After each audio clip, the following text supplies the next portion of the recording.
আজকে এই মেয়েগুলির এই যে অবস্থাটা, এটার জন্য শুধুমাত্র কে দায়ী বলুন তো? একটি পুরুষ। হ্যাঁ, একটি পুরুষ দায়ী। তারা, তাদের কাছে এটা ভালোবাসা না, এটা হচ্ছে মোহ।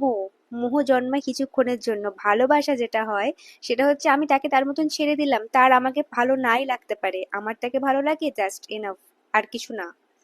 কিন্তু মোহ হচ্ছে সে যদি আমার না হয় আমি তাকে কারুর হতে দেব না। এটা হচ্ছে মোহ। আজকে যদি এই মেল ইগোটা না থাকতো তাহলে আজকে এদের এই সুন্দর চেহারাটার এই অবস্থা হতো না। তাদেরকে এভাবে কষ্ট দিতে পারতেন না।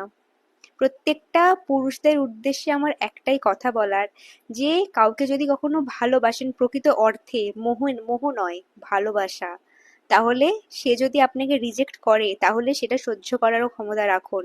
তার থেকে দূরে সরে সরে যান, তাকে দূর থেকে ভালো থাকতে দিন, এবং সেই ভালো থাকা দেখে আপনি নিজে খুশি থাকুন। নাকি এরকম এত খারাপ কাজ করুন যাতে তার জীবন নষ্ট হয়ে যায়। কোনো মেয়েকে দেখেছেন যে ভালোবাসার পর সেই পুরুষটিকে না পেলে এভাবে অ্যাসিড অ্যাটাক করে বা কোনো খারাপ কাজকর্ম করে? খুব কম, রেয়ার, করে না, কিন্তু পুরুষেরা এটা করে। তার জন্য বলছি কারো জীবন নষ্ট করবেন না। শ্রী রাধে।